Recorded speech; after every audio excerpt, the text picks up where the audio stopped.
മലപ്പുറത്തിന്റെ കുതിപ്പിന് തിരൂർ ജില്ല പ്രഖ്യാപിക്കണമെന്ന പ്രമേയത്തിൽ സമരം ശക്തമാക്കുമെന്ന് SDPI കോട്ടക്കൽ മണ്ഡലം നേതാക്കൾ പറഞ്ഞു. ഫെബ്രുവരി 13 വൈകിട്ട് വളാഞ്ചേരിയിൽ വെച്ച് ഡിമാൻഡ് മാർച്ച് സംഘടിപ്പിക്കുമെന്നും നേതൃത്വം വിശദീകരിച്ചു. മലപ്പുറം ജില്ലയുടെ 4ൽ 1 പല ജില്ലകൾക്കും ലഭിക്കുന്ന പരിഗണന മാത്രമാണ് മലപ്പുറത്തിനും ലഭിക്കുന്നുള്ളൂ. ജനസംഖ്യാനുപാതികമായ വികസനം ജില്ലയിൽ നടക്കാത്തത് റവന്യൂ, ആരോഗ്യ, വിദ്യാഭ്യാസ മേഖലയിലെ മെല്ലെപ്പോക്ക് കൊണ്ടുകൂടിയാണെന്നും SDPI നേതാക്കൾ പറഞ്ഞു. മറ്റു ജില്ലകളെ അപേക്ഷിച്ച് അടിസ്ഥാന വികസനം ജനങ്ങളിലേക്ക് എത്തിക്കാൻ ആവശ്യമായ നിലയിൽ താലൂക്കുകളോ വില്ലേജുകളോ ആനുപാതികമായി ഇവിടെ ഇല്ല. ഓരോ മേഖലകളിലും ജില്ല നേരിടുന്നത് വലിയ അവഗണനയും വിവേചനവുമാണെന്നും നേതാക്കൾ പറഞ്ഞു. ഇടുക്കി, പത്തനംതിട്ട, വയനാട്, കാസർഗോഡ് ജില്ലകളുടെ മൊത്തം ജനസംഖ്യ നോക്കിയാൽ 42 ലക്ഷം ജനങ്ങളാണ്. ഈ 4 ജില്ലയുടെ ജനസംഖ്യയാണ് മലപ്പുറം ജില്ലയിലെ ജനസംഖ്യ എന്ന് പറയുന്നത്. ഹോസ്പിറ്റൽ ഭാഗത്ത് നമ്മൾ എടുത്താൽ 521 ഹോസ്പിറ്റൽ ഈ 4 ജില്ലകളിലുണ്ട്. ആ സ്ഥാനത്ത് നമുക്ക് വരുന്നത് ആകെ കുറഞ്ഞ വളരെയധികം ഇപ്പോൾ എടുത്തു കഴിഞ്ഞാൽ 259 ഹോസ്പിറ്റലുകളാണ് ഈ നമ്മുടെ മലപ്പുറം ജില്ലയിലുള്ളത്.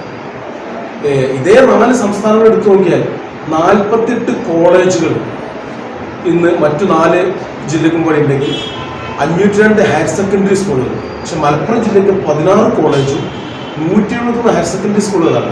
ഇപ്പം നമ്മൾ വിദ്യാഭ്യാസ മേഖലയെ വളരെയധികം നമ്മുടെ നാട്ടിലെ നമുക്ക് തൊട്ടടുത്ത പാരലൽ കോളേജുകളെ കുറിച്ച് ചിന്തിച്ചാൽ ഒരുപാട് എണ്ണം കൂടുതലാണ്. ഒരു +2 വിദ്യാർത്ഥി നമ്മുടെ നാട്ടിലെ 3 വിദ്യാർത്ഥികൾ മലപ്പുറം ജില്ലയിൽ പാസ്സായാൽ ഒരു വിദ്യാർത്ഥിക്ക് മാത്രമാണ് +2 സീറ്റ് കിട്ടുന്നത്. മറിച്ച് തെക്കൻ മേഖലയിലേക്ക് പോയാൽ 3 വിദ്യാർത്ഥികൾ പാസ്സായി കഴിഞ്ഞാൽ 5 സീറ്റ് അടവ് എന്നിട്ടുണ്ട്. 2 സീറ്റ് അടവ് ഒഴിഞ്ഞു കിടക്കുന്ന ഒരു സാഹചര്യമാണ് ഇവിടെ നടന്നുകൊണ്ടിരിക്കുന്നത്. ഇത് വികേന്ദ്രിക രീതിയിൽ വരുമ്പോൾ ജില്ലാ അടിസ്ഥാനത്തിലാണ് ഫണ്ടുകൾ കൊടുക്കുന്നത്. ഈ കുറഞ്ഞ ഏരിയയിലുള്ള ആളുകൾക്ക് കുറഞ്ഞ ജനസംഖ്യയുള്ള ജില്ലക്കും കൂടുതലുള്ള ജില്ലക്കും ഒരേ ആനുപാതികമായിട്ട് വരുന്നത്. ഈ ഹോസ്പിറ്റലിന്റെ ഭാഗത്ത് നമ്മൾ നോക്കിയാൽ വളരെയധികം ദയനീയമാണ്. അതുപോലെ വില്ലേജുകൾ 31 ലക്ഷം ജനങ്ങളുള്ള ആലപ്പുഴയിൽ 254 വില്ലേജ്, മലപ്പുറം ജില്ലയിൽ 42 ലക്ഷം, ഇപ്പോൾ ആനുപാതികം നോക്കുമ്പോൾ 51 ലക്ഷം ജനങ്ങളുണ്ട്. അവിടെ 135 വില്ലേജുകൾ മാത്രമാണ്. ഇത്രയധികം ഇപ്പോൾ നമ്മൾ കോളേജുകൾ വരും, അഡ്മിനിസ്ട്രേഷൻ ഓഫീസുകൾ വരും, കോടതികൾ വരും, എല്ലാ സംവിധാനങ്ങളും വരും. അത് മാത്രമല്ല തിരൂർ ആസ്ഥാനമാക്കിയ ജില്ല രൂപീകരിക്കുകയാണെങ്കിൽ നമ്മുടെ മിനി സിവിൽ സ്റ്റേഷൻ ഉപയോഗപ്പെടുത്തിയാൽ നമുക്കത് കളക്ടറേറ്റ് ഓഫീസായിട്ട് ചെയ്യാൻ പറ്റും. കൊണ്ടുവരാൻ തിരൂർ ജില്ല പ്രഖ്യാപിക്കണമെന്ന പ്രമേയത്തിൽ സംഘടിപ്പിക്കുന്ന സമരഭാഗമായി ഗൃഹസന്ദർശനങ്ങൾ, പഞ്ചായത്ത് തല പദയാത്രകൾ, മണ്ഡലം തല ഡിമാൻഡ് മാർച്ചുകൾ, ജില്ലാ റാലി എന്നിവ ഒരുക്കും. ഫെബ്രുവരി 13 വൈകിട്ട് വളാഞ്ചേരിയിൽ വെച്ച് കോട്ടക്കൽ മണ്ഡലം കമ്മിറ്റി ഡിമാൻഡ് മാർച്ചും ഒരുക്കും.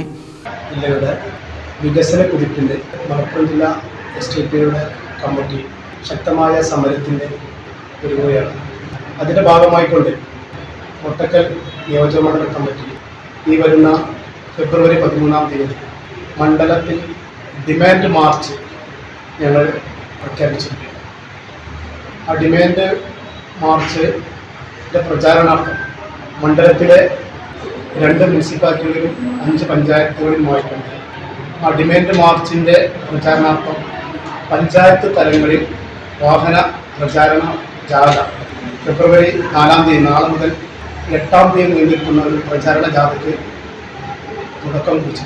SDPI കോട്ടക്കൽ മണ്ഡലം സെക്രട്ടറി നാസർ കരേക്കാട്, മണ്ഡലം ഉപാധ്യക്ഷൻ ഷബീർ ഇരുമ്പിളിയം, അഡ്വക്കേറ്റ് അബ്ദുൾ മജീദ്, മണ്ഡലം ജോയിന്റ് സെക്രട്ടറി അബൂബക്കർ കുന്നത്ത് എന്നിവർ വാർത്താ സമ്മേളനത്തിൽ സംബന്ധിച്ചു.